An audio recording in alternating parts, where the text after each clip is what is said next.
And welcome to another edition of We Stream, the official reaction channel of epic rap battles of history. If you're new to the channel, I'm a musician, I make my own content, check it out. Tired of the wordplay, I prefer to trade puns and syllable runs with the wordplay. Idealistic, linguistic, critic fond of the internet, but the prior word I rhyme with say. Let me let you in on a secret. Levitation leads to regret. If you're wondering what's with the tone of my voice and my mannerisms, it's because I'm super pissed off right now. So most YouTube channels that you might visit, if they're having a bad day or they're annoyed, they'll just cover it up and on a behind the scenes later be like, oh yeah, that was the day that my cat died. But on this channel, you get whatever you get. Why am I pissed? Well, for one, take a look at these fucking cartoon fingers on my hands. Look at this pinky. Look at this. They deliberately make it so you can't feel the fingers of this. So what happened was my old skin was destroyed. Probably because it was never intended to be used on a daily basis for a year. I get it. So I needed to order new skin. Now I couldn't just go to the store and buy it to see what it's going to be. I had to order it online because of the boomer doomer pandemic and all that stuff. So I need to make sure I do my part and not go outside for unnecessary things. So I ordered it and it has cartoon fingers.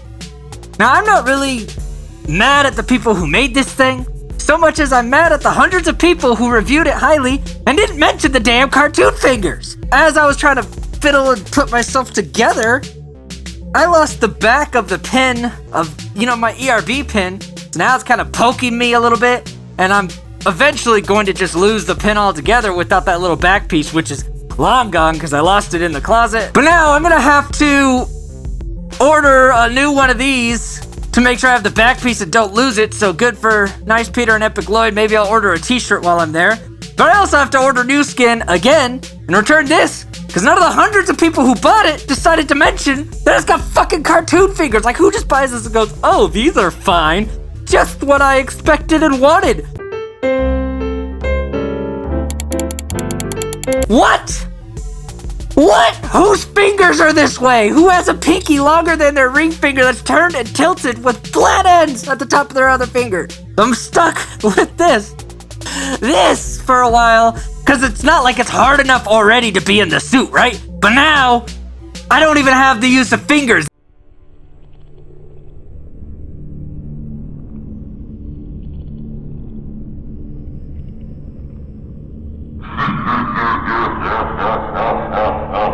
So we're gonna watch an epic rap battle of history now. Steve Irwin versus Jacques Cousteau. So let's watch that, see if it improves my mood. Epic rap battles of history. Jacques Cousteau. Jacques Cousteau, that's what it is. As far as have I seen this? Probably, I don't fucking remember. Steve Irwin. Jacques Cousteau, air to speed flow, invented scuba, captain the Calypso. Alright, we pause on this channel if you're new. Oh, other thing I'm annoyed about, I'm not gonna hit 30,000 by April like I wanted to. You would think this whole pandemic would increase my channel's viewership. It hasn't. Whatever, I guess people got better things to do stuck at home. Anyway, I like the flow, but let's break down the bars. Jacques Cousteau, air to speed flow, invented scuba. Okay, is invented scuba, except for some reason, scuba isn't in all caps. Scuba is an acronym. What is it, like sub-containment underwater breathing apparatus? Something like that. It's an acronym for breathing underwater, and yeah, that guy invented it. There was already some stuff for, I think, diving, but he made the better kind of compressed air version we use today.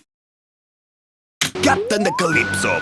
That's the name of his ship. Outdoor winning documenter of the ocean. Ready to battle. Invented scuba, Captain the Calypso. Palme d'Or winning documenter of the ocean. Palme d'Or winning, I think that's probably some stupid French award for his documentaries.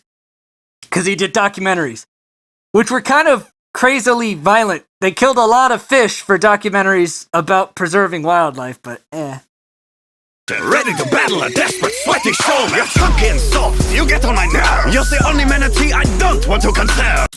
Alright, so he's calling Steve Irwin fat twice. Chunky and soft and manatee I don't want to preserve. And something about being too much of a showman because Steve Irwin, you know, he was quite the character, that Steve Irwin guy. But that was kind of the whole point of his shtick, to draw more attention to himself. I don't think Steve Irwin was really a fat guy, though. He wore baggy clothes, but he wasn't, like, fat. So I don't know how well that diss hits.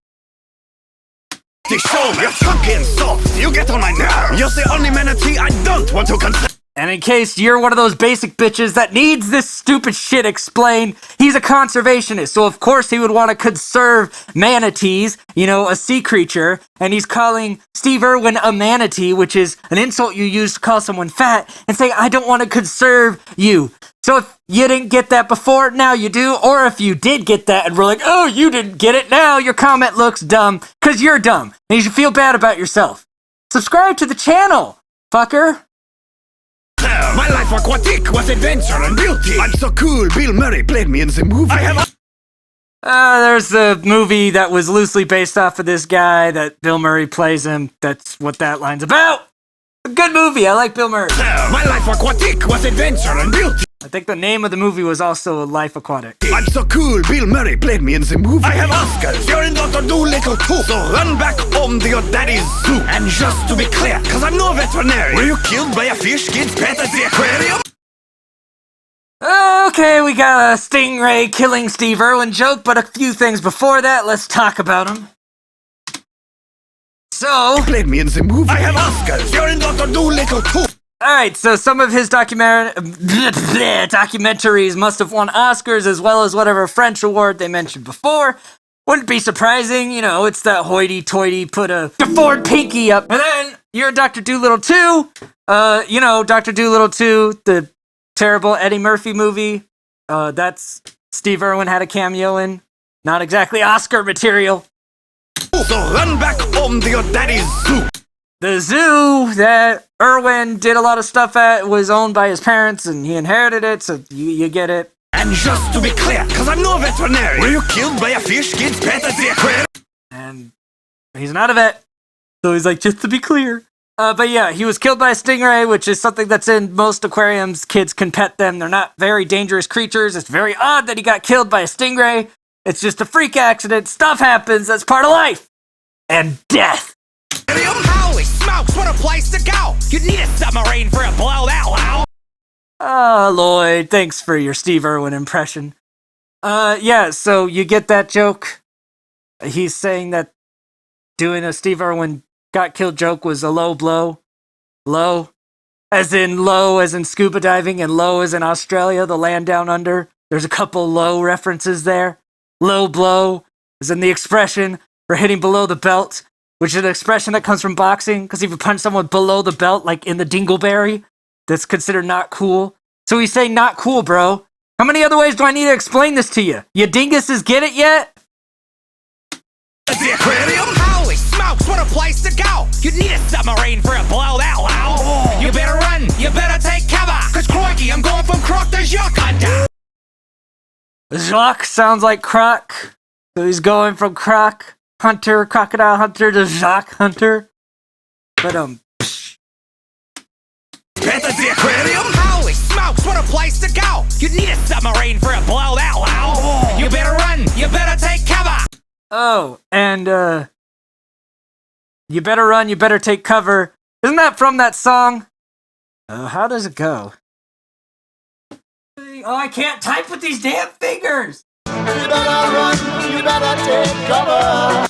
There it is! A critique on that song, since you have to critique something for it to not be a copy strike, or whatever. The song's dumb and I don't like it because it's hokey and hackneyed. And there's a lot of better songs with that type of style to it, and I don't know why people like it so much.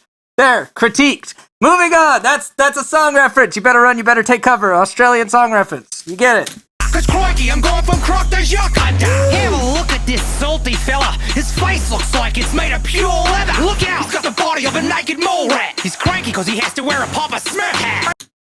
I really enjoyed this part of the song. This is my favorite part of the song so far because it's very Steve Irwin-esque. He's analyzing this little creature, this little fella. He's like, look at this guy. He's got like the wrinkly skin because he's an old leathery skin guy. Spent a lot of time on the ocean in the sun. That's going to happen. A little mole rat, naked mole rats. If you don't know what they are, aside from Kim Possible, they're just little nasty looking guys. What else did he say? Look out! He's got the body of a naked mole rat. He's cranky because he has to wear a... Oh yeah, made fun of his hat. He's cranky because of the, Papa Smurf hat. I can't do an Australian accent, Papa Smurf hat! I'm a wild man! You're a subdude! Huh? Oh, a subdued. Okay, that's fun. Subdued as in like pacified, subdued as in like a submarine dude because he likes submarines and scuba diving. I see what you did there, Steve Irwin. Rat. He's cranky because he has to wear a Papa Smurf hat. I'm a wild man. You're a subdude. The only Crocs you could handle are some slip-on shoes. Nice CG. Crocs, what are those? Slip-on shoes? Yeah. Crikey, you're such a boring guy. You could make a whole show about the ocean dry. Dry is another term for boring. Oceans are wet. You're so boring, you'd make a show about the ocean dry. But, number 2. But with the Sheilas, you sure had fun. Your mistress was as young as your firstborn son. Sheilas is a term for ladies, I think, in Australia. And so he's just calling him a man whore. Never should have stepped to the wildlife defender. Embrace your French nature and quietly surrender. Alright, so never should have messed with the wildlife defender. Steve Irwin was, a conservationist. He had very odd views on it as far as in the realm of conservationists go. He wanted zoos for conservation to protect from poachers and stuff. He liked, I think he liked circus animals if they were treated well, like Siegfried and Roy and stuff. So he had controversial views, but at the end of the day, what he wanted was a form of wildlife preservation, and then make like the French and quietly surrender, because that's what the French do. Talk about sons, better watch what you say now. You almost turned yours into Outback mistake. Alright, I would let more play through, but I think that needs addressed. Surrender. Talk about sons, better watch what you say now. You almost turned yours into Outback mistake. Alright, so he said talk about sons because he said one of your girlfriends is as old as your son, or whatever. I think one of his mistresses. Which I'm assuming is true, probably. Whatever, I don't know that much about the love life of old French dudes. But what I know about old French dudes, which is essentially just watching the rapist show known as Pepe Le Pew, tells me that it's likely. But, he says your son almost became an Outback Steakhouse, Australian Steakhouse, well, United States Australian Steakhouse. Anyway, Steve Irwin was known for keeping his kids near deadly situations. I think there was one time that it was all over like tabloid media when he was feeding a crocodile and he was like dangling his son in his other arms like Britney Spears or Michael Jackson style. What is with all the celebrities and dangling babies and compromising situations? I don't know, but that's what he's talking about. You rather talk about your brother? Oh boy! Nazi! Oi, oi, oi! Jacques' brother was a Nazi, I'm assuming? Probably, who knows? The time period would line up. I did the Nazi, oi, oi, oi. Well, there's me getting demonetized right there, kids. We've said that word 6 times now, so I was hoping for, money off of this video to get a new one of these, but probably not going to happen now that we've said one of the 2 N-words you're not allowed to say. So great job, us. Anyway, I think the way that it's said, obviously, oi, oi, oi is Jewish, like, oi, vey kind of thing, and I think that's probably like a sports chant in Australia. I don't really keep up with soccer or football, but I'm assuming that's a sports chant by the way he said it. Just converted to fit the battle rap. Enough of your antics and madness! Contain yourself! Like my underwater breathing apparatus.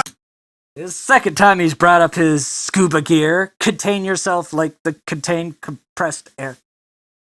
He's also making fun of the fact that Steve Irwin is outlandish and crazy, crikey! A joke of a bloke in a tacky romper! Hey, don't mess with the romper. The romper is dope. Go grope a nope rope, crocodile humper! Let me listen to that. You're a joke of a bloke in a tacky romper! Go grope a nope rope, crocodile humper!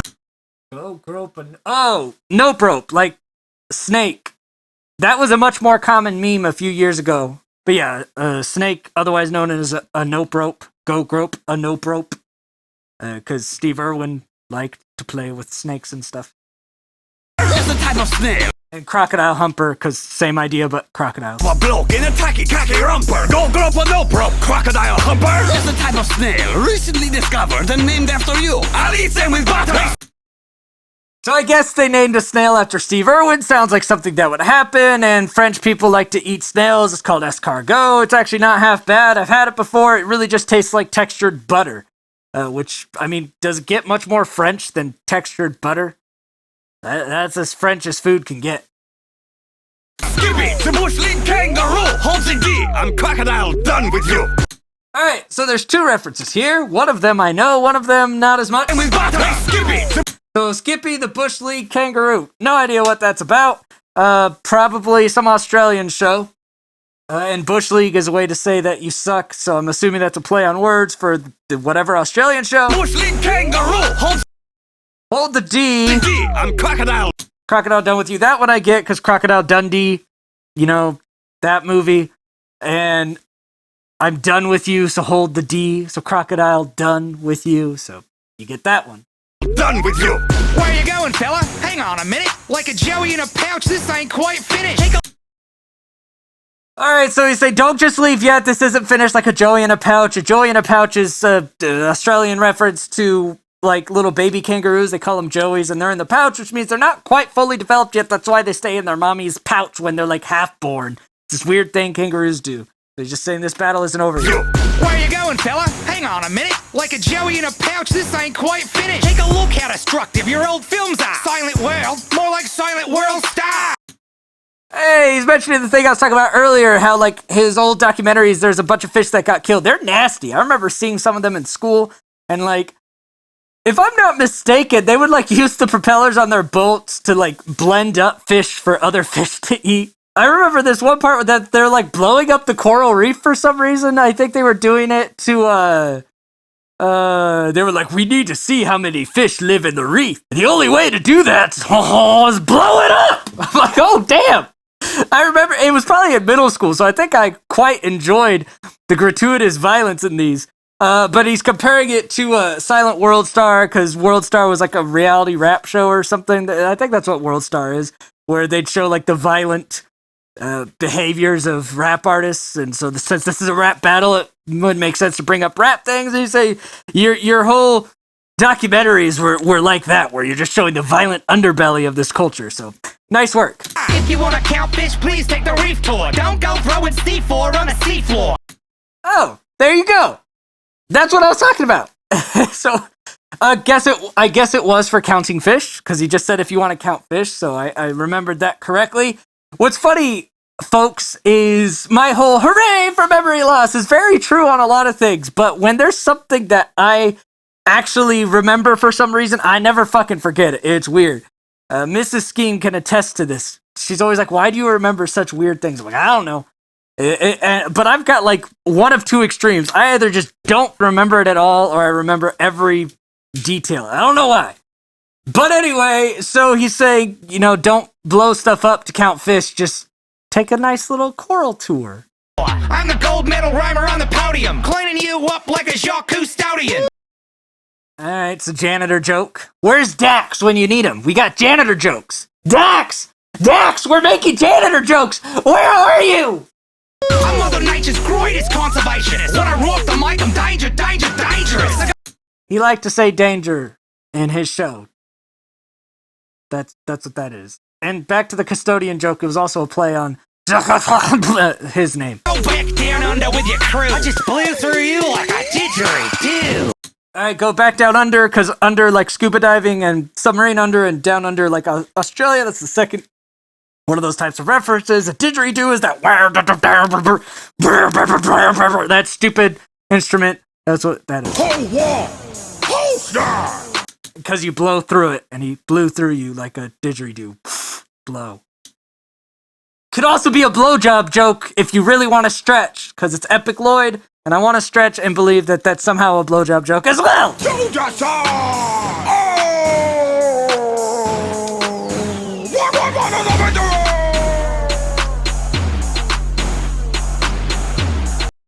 they're cleaning up the ocean. Good job. Beaches and other things. Conservationism!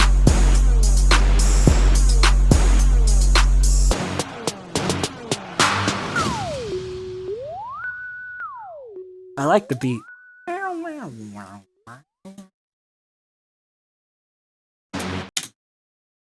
Alright, so that was Jacques versus Steve Irwin. Who won? I don't know, I'm kind of torn.